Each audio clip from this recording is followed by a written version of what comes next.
Hello বন্ধুগণ, চলুন সবাই আজকে একটা নতুন ব্লগে যেখানে আমরা দেখব কিভাবে তবলা বানানো হয়। কিছুটা ব্লগের আজকে আমি শর্ট ভিডিও হিসেবে দিলাম এটাতে।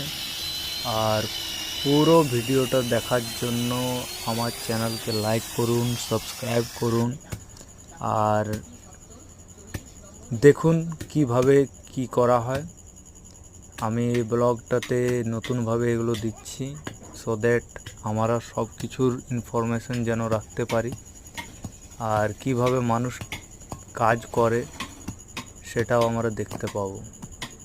So please like and subscribe my channel. Thank you very much. Enjoy the video.